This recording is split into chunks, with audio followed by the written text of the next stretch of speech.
Hi, my name is Robin Wong. In this video, I want to explore the dynamic range limit of Olympus OM-D cameras. I want to see what happens when we severely over or underexpose our shots. Let's do this. I fully acknowledge the popular opinion that Olympus Micro Four Thirds system having the smaller image sensor size definitely has less dynamic range in comparison to full-frame cameras. However, I've also repeatedly mentioned in this channel that the dynamic range on the Olympus OM-D system has always been sufficient for all the photography work that I do. Therefore, in this video, I want to see how far that we can stretch the limit of the dynamic range on the Olympus OM-D camera. Bear in mind that this is not a scientific approach. My testing methodology is very simplistic, but it is sufficient to tell how much we can stretch the image files from Olympus cameras. I'm using the Olympus OM-D EM5 Mark III, which has the latest image sensor from Olympus. It represents the best dynamic range that we can accomplish from the Micro Four Thirds system. I'm also shooting at base ISO 200 for all the test shots, which should give us the best dynamic range from the camera. I'm shooting everything in RAW, and I'll overexpose and underexpose my shots, and we will open up the RAW files in a post-processing software. I'm using the Capture One Pro, and we'll see how much we can recover the details without too much image degradation in the Capture One Pro. Unfortunately, I'm still stuck at home. Malaysia is still under lockdown, so the images will just have to be taken from my balcony. I apologize in advance for the uninspiring looking images. This is the view from my balcony. We do get to see the Kuala Lumpur city centre from afar. I exposed this shot to the sky, meaning that I preserve the details in the sky. We can see the clouds and the hues of beautiful blue in the sky. Now, I overexposed this shot by 2 stops here. You can see that we are losing details in the clouds and we don't get to see the blue color in the sky anymore. And there's hint of overexposure. But knowing that this was shot in RAW, by overexposing 2 stops, it is easily recovered. Now I bring down the exposure to -2. Then we get a perfectly blue sky, just like before we overexposed the shot, and we still have plenty of details in the sky, and everything still looked very well preserved. The details and sharpness, everything still looked perfect. No issue, 2 stops. Now what happens if we go to 3 stops overexposed? Now we don't get to see any blue color in the sky anymore. It is pretty much overblown, and when you see this in your preview, you pretty much go, oh crap, I screwed up. And you can see that you can't even see the buildings anymore. Everything is being whited out. This was about 3 stops overexposed. Now bringing it down to -3 in the exposure tab slider adjustment, no problem. The blue is fully recovered, the details in the clouds are there, and you can still see the details in the buildings from afar. The sharpness and the fine details, the contrast, the color integrity, everything is still well exposed, everything is still well preserved, even at 3 stops overexposure. Now let's go to 4 stops. Can we recover 4 stops of overexposure in a Micro Four Thirds image? This was taken with the EM5 Mark III. Now, can we recover this? This was a lot worse than the 3 stops. Let's find out. Exposure -4. Ta-da! We can still see the blue, we can still see the clouds, we can still see the buildings from afar. Everything still looks really sharp. Everything's quite well preserved, though I think that the color in the clouds is slightly shifted, but this is not a problem. It can be easily corrected, not an issue, but we can still see the details here. And this was a 4 stops overexposure. Let me show you before this was recovered. This was the original image. Totally blown out sky. You don't see any buildings, you don't see any clouds. And when we recover this by 4 stops, we recovered everything nicely. Just quickly show you before and after.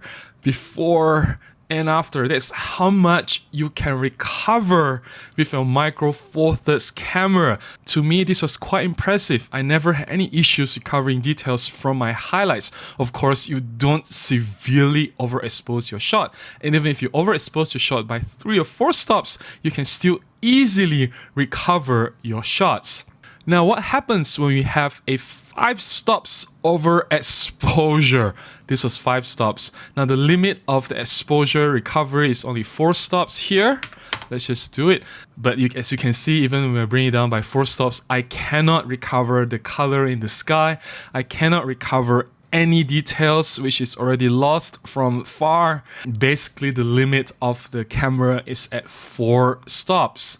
And even at 4 stops, the camera still does a wonderful job. It does an incredible job at recovering the crucial details, maintaining a good looking image. The EM5 Mark III fares really well in recovering details in the highlight region. I was able to recover details up to 4 stops of overexposure without any serious penalty. Only after 4 stops, when it was reaching 5 stops, that I can see that the images are already completely overblown in the highlight region. So how well does the camera fare when it's underexposed? Let's find out. This was the properly exposed image. Not an issue, everything looks clean and smooth. The image is full of details, the colors are great, just as expected from a properly exposed image. Now we underexpose this by 2 stops. Let's see what happens when we recover 2 stops of details. There, easy. We have just recovered the shadow regions from about 2 stops under exposure, and I can still see the details. Not a problem. It's not an issue at all. Still looks perfectly fine. What if we underexpose by 3 stops? Let's bring up by 3. Looks pretty good to me. But when I zoom in, I can start to see traces of grain in the shadowy area. So typically, I wouldn't recommend recovering more than 2 stops exposure. You can really see that the image starts to degrade a little bit. But still, this is not a big problem. If you underexpose it by that much, if you're still able to recover that much details, I think the camera is doing quite a fantastic job, still keeping the pixels in good integrity, and look at the color, tonality, and contrast. I think that the camera raw file is doing a great job. Now, what happens if we underexpose by 4 stops? Let's bring it back up to 4. If you don't pixel peep, the image still looks perfectly fine, but when you zoom in, that's when you see the grain gets coarser and there's some color shift happening. You can see some magenta cast here already. The image doesn't look really good. I wouldn't recommend anyone recovering beyond 2 stops, honestly. 3 stops is like stretching it already. At 4 stops, this is like the maximum, and it doesn't look good. So guys, please stay within 2 stops of underexposure when you're using a Micro Four Thirds or the latest Olympus OM-D camera. That's all I have to share in this video about stretching the dynamic range limit of your Olympus OM-D camera. Remember, it is okay to overexpose your shots, it is okay to underexpose your shots, but do it within the range of 2 stops. Do not severely overexpose or severely underexpose your shots. And the penalty will come in heavier if you severely underexpose your shots. Anyways, I believe that it is very crucial to practice strict shooting discipline, meaning that you get your shot as close as the ideal exposure when you are shooting. I think it doesn't make sense if you want to underexpose or overexpose your shots more than 2 stops. It means that something is wrong with your shooting technique. You're just being sloppy. If you have enjoyed watching this video, please give me a thumbs up. Please consider subscribing to this channel, and I will definitely see you again in the next video. Until then, please take care of yourself and stay safe. Bye-bye.